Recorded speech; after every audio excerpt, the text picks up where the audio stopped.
હવે એકનો એક દીકરો, આ જમાનામાં તો 2-3 તો હોય જ નહીં. પછી ભલે 20 વર્ષ પછી કોઈ મામા ને કાકા ને ફોઈ ને કશું નહીં હોય. ઓલા યવનો ને 6-6 ને 8-8, પછી આખો દેશ સમજી જાવ બધા. અમે 6 હતા, તમે 11 હતા. અત્યારે તો એની મમ્મી કે તું શું કહેશ? એ કે ના, તું ઠાકોરજીને ધરાવતો જ, નહીંતર આજે મારી ગિફ્ટ છે મમ્મી, આ તું મને બીજી ના આપતી. આપણે જમીએ તો ઠાકોરજીને મનનો એ બાળ બુદ્ધિથી ને બોલતો હતો, પણ બાળ બુદ્ધિમાં એ સાક્ષાત માનતો હતો.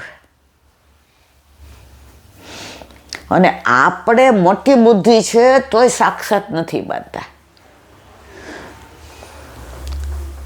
એની મમ્મી એના પપ્પાને ફોન કર્યો કે તમારી ઓફિસથી ને જેનું ઘર નજીક થાય.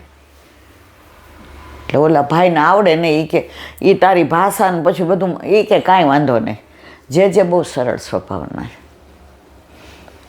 એટલે પછી જેને કીધું કે આવી રીતે મારો લાલ્યો બસ કે છે કે આને કહેવાય ઠાકોરજીએ માગીને આરોગ્ય.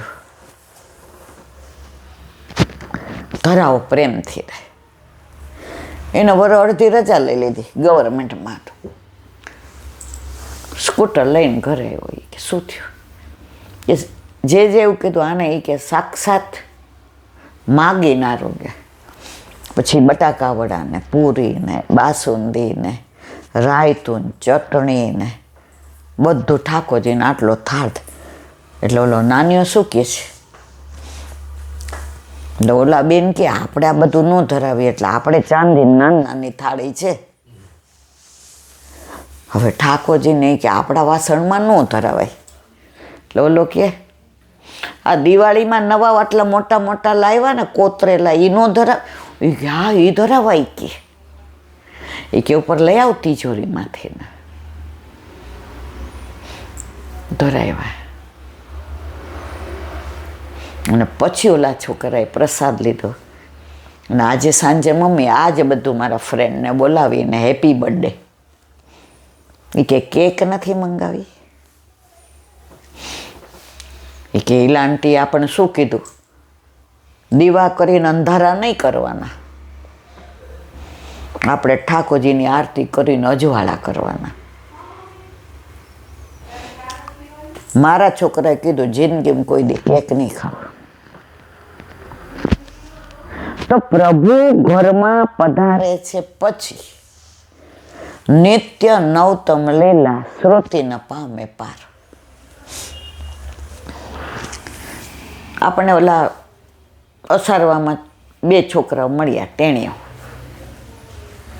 સવારે 7:10 સ્કૂલની બસ આવી જાય. તો એની દાદી કે નાહી ધોઈને હું જારીજી ભરતી હોઉં તો ભરી અને શ્રી કૃષ્ણ શરણમાં મને માળા બેસીને કરી લે. પછી દૂધ પીને જાય. ઈલાબેન જ્યારથી બ્રહ્મ સંબંધ આ લોકોએ લીધું છે અને 6-1 મહિનાથી ઠાકોરજી પધાર્યા, એક બી દિવસ એ લોકો માળા કર્યા વિના નથી ગયા. ઘરમાં પ્રભુ હોય ને તમારે શીખવાડવું નથી પડતું, એની મેળાએ આ બધું કરે છે. કાલે મૂળ ગોમતાના મુખિયાજી આવ્યા હતા. શું નામ એનું? ભૂલી ગઈ. મૂળ ગોમતાના મુખિયાજીનું નામ શું? તમે ભૂલી ગયા? તમે તો હાવ ભૂલકણા છો. ડોલરભાઈ જો અન્નકૂટનો પ્રસાદ લઈને આવ્યો અને ખબર કાઢવા કે ભાઈ અહીંયા કામથી આવ્યો છું અમદાવાદમાં, તો આ પગે બે તકલીફ થઈ તો હું ખબર કાઢ. એમણે બહુ સરસ વાત કરી. અત્યારે યુવાનિયાઓમાં જે આ પુષ્ટિનો પ્રચાર થઈ રહ્યો છે અને જે બેઠકે આવે છે, જારીજી ભરે છે અને એવા પ્રશ્ન પૂછે છે કે મારે ઘણીવાર કહેવું પડે હું ત્યાં સુધી પહોંચ્યો નથી હજી.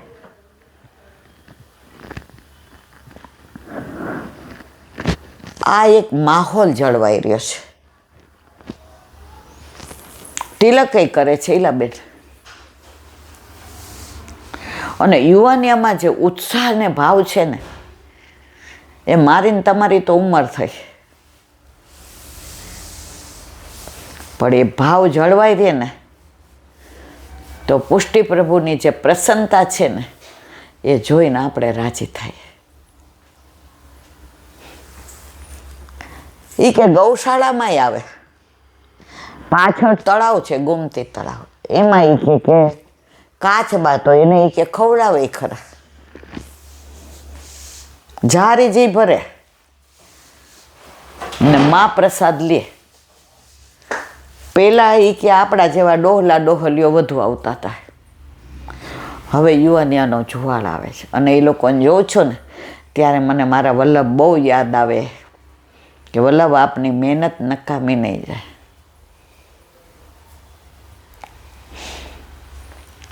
તમે આ પ્રવાહ ચાલુ જ રાખજો. એ કે મેં કીધું જો હું તમે બધા નિમિત્ત, બાકી આ બેઠો છે, એ કરાવે ત્યાં સુધી સત્સંગ થાય. હું ને તમે કરીએ તો ના થાય.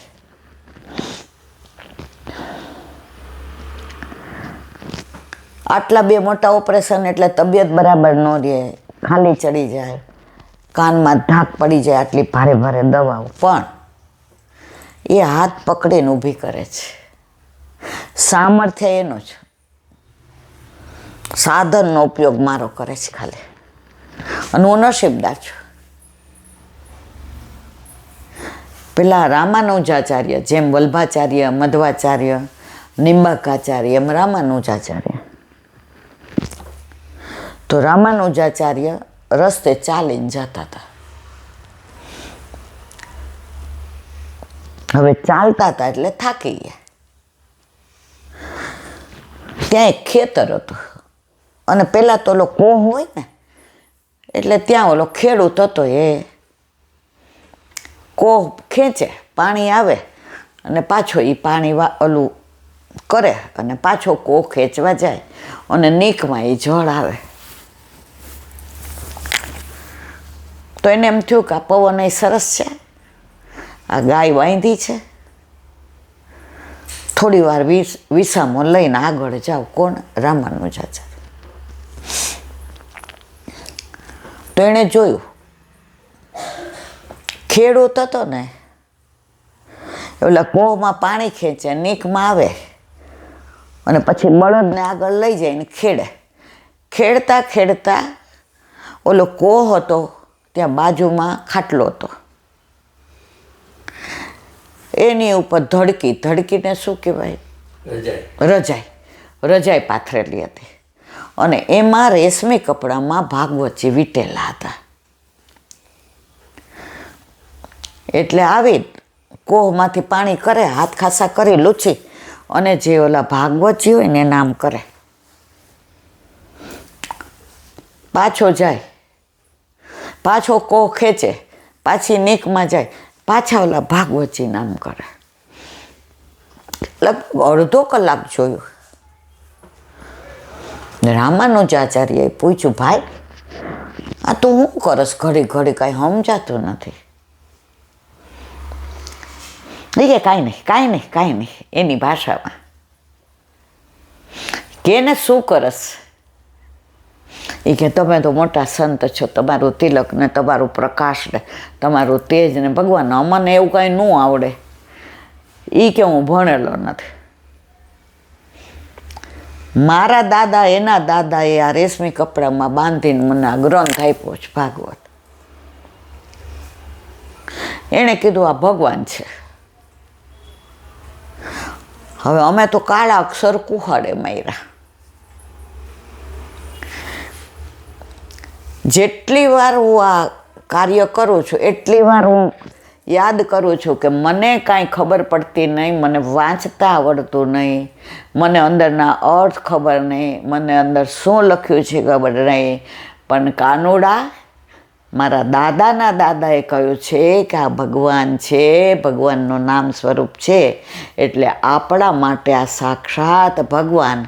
એટલે જેટલા આંટા મારું એટલા ભગવાન અમારા માથે ચડાવીને કહું, ભગવાન મને બીજું કાંઈ નથી આવડતું, રામાનુજાચાર્ય કે અમે અર્થ કરવા માર્યા અને તું પ્રેમ કરીને પામી ગયો. આ બધી વાત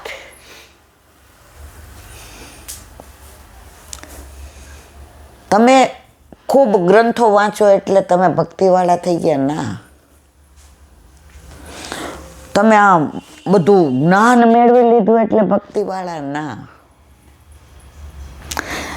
તમે ભાવ આવી જાય ને પ્રભુમાં, એને એ જ કે અમારા દાદાએ કે આ ભગવાનનું નામ સ્વરૂપ. એણે રેશમી કપડું ખોલ્યું નથી, અંદર શું છે એ નથી ખબર. એને એના દાદા ઉપર વિશ્વાસ, દાદાને કે એમણે કહ્યું આ ભગવાન, એટલે હું આ કાર્ય ખેડૂતનું કરી રહ્યો છું. આમાંથી કેટલાય જણાના પેટ પોસાશે, કેટલાય મોટા થશે, કેટલાય જમશે, કેટલાય ભગવાનને ભોગ ધરાશે, કેટલાય અન્નકૂટ થશે. એટલે વારંવાર માથે અડાડીને કહું છું કે પ્રભુ આ બધું તારું છે, તારે જે કરવું એ કરજે, મારું આમાં કાંઈ નથી. આપણે બધા સર્વસ્વ સમર્પણ રોજ ખાલી વાર્તાથી કરીએ, આ રોજ પ્રેક્ટિકલ સર્વસ્વ સમર્પણ કરતો હતો. એના ઘરે કોઈ ભગવાન નહોતા, લઈ જાય ઘરે, સવાર આવે એટલે લઈ આવે. કર્મણી એ વસ્તે અધિકાર મા ફલેશુ કદાચન. મારું કર્મ ખેડૂત તરીકેનું અનાજ ઉગાડવાનું. કેટલું ઉગાડવું, કેવું ઉગાડવું, એ બધું જોવાનું તારે.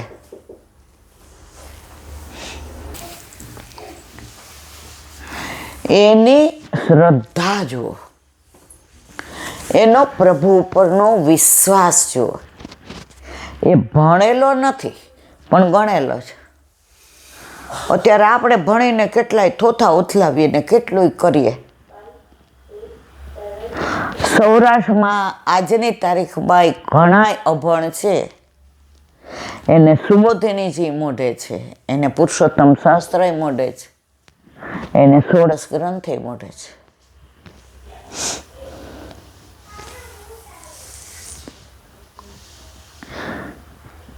એ ભણેલા નથી. બીજા બોલતા હોય ને યાદ રહી જાય. અમને બરાબર યાદ. સર્વોત્તમ સ્તોત્ર મારી બાન નહોતું આવડતું.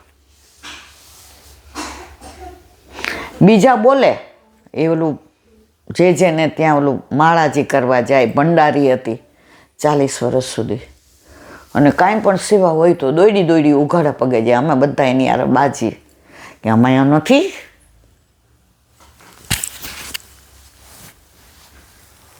એ બધા બોલતા હતા, એમને બધું આવડતું હતું. અમે થોડાક અમસ્તા મોટા થયા, 5-6 વર્ષના 7, અમને ગુજરાતી વાંચતા આવડી ગયું. એટલે યમનાષ્ટક અમારે કરીને ચા પીવાના. હવે સર્વોત્તમ, અઘરામાં અઘરો સર્વોત્તમ ને પુરુષોત્તમ સહસ્ત્ર. બસ ચા પી લે એટલે કે નાસ્તો પેલા સર્વોત્તમ બોલો. મને બહુ દાંત ચડે, મને ચા રે નાસ્તો જોઈએ. આજની તારીખમાં મને આમ ચાની યારે થોડું કાંઈ નથી કરવું. ચા કાંઈ વાંધો નહીં, તું નાસ્તો કર લે, આજે હું નહીં જમું, જુઓ. અને અમે બોલીએ એમાં ક્યાંય ભૂલ પડે. યશ પિયુષ લહરી, મને બરાબર યાદ છે. યજ્ઞ ભોગતા ને યજ્ઞ કરતા, એમાં જો પેલા યજ્ઞ કરતા બોલાઈ ગયા, ઊભી થઈ જા, આખું ફરીવાર બોલ. હવે ફરીવાર આખું બોલ. ત્યારે નહોતા ગમતા. અત્યારે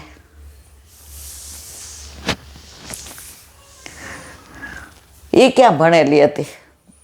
તો સૌરાષ્ટ્રમાં આજે પણ ઘણા નથી ભણેલા, પણ 16 ગ્રંથ, એના નામ, એના ભાવ, પુરુષોત્તમ સહસ્ત્ર બધું મોઢે હોય. રમેશભાઈ પરીખના પુસ્તકમાં કે ક્યાંક એણે લખેલું હતું, મને બહુ યાદ નથી, બહુ પહેલાં વાંચ્યું હતું. એના બાજુમાં એક જૈન ફેમિલી રહેતું હતું, એટલે એ 16 ગ્રંથ વાંચતા હતા. કોણ? રમેશભાઈ. અને અર્થ સહિત જોતા હતા. એટલે ઓલા ભાઈ મળવા એવા, એ કે તમે તો અર્થ કેવા સર, એ કે આપો ને અમને, એ ક્યાં તમારા કામનું નહીં, આ અમારું. એ કે ના રમેશભાઈ 2 દી માટે આપો ને. રમેશભાઈ કે આને શું કરવાનું, આને શું ખબર પડશે. એ લઈ ગયા. 3જે દિવસે દેવા આવ્યા, એ કે આ 16 ગ્રંથ મને મોઢે થઈ ગયા હો રમેશભાઈ. રમેશભાઈ કે એનો અર્થ કાંઈ ખબર? એ કે ના એ નથી ખબર, પણ મને મોઢે થઈ ગયા. એ ગયા એટલે એમના વાઈફને કીધું, મોઢે તો એ કે પોપટ એ કરી લે, શું ફેર પડે? અંદર જે ભરેલો ભાવ વલ્લભનો છે ને, એ વૈષ્ણવને સમજાય.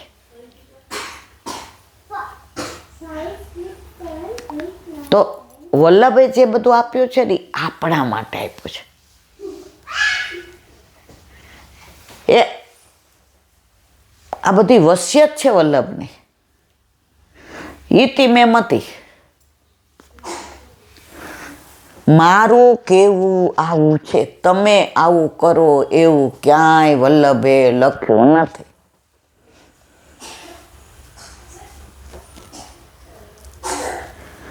તુલસીદાસજી ચોપાઈ લખતા હતા અને શંકરના મંદિરમાં ગયા મહાદેવના. તો ઓલો પોઠિયો કે ઓલો હોય ને નંદી, એ એને આડો આવ્યો,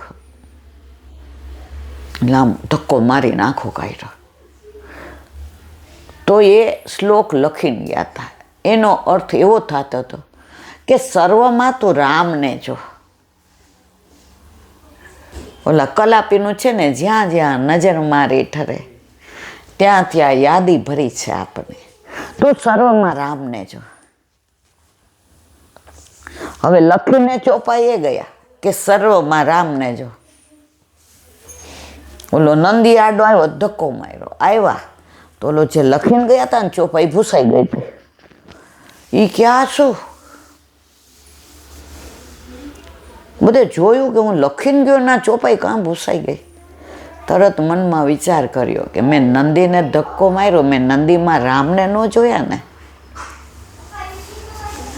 નંદીમાં રામને ન જોયા. એટલે ખાલી હું લખવા માટે જ લખું છું એનો મતલબ એમ થયો ને. તુલસીદાસજી ત્યારથી ને દરેકમાં રામને જોયા.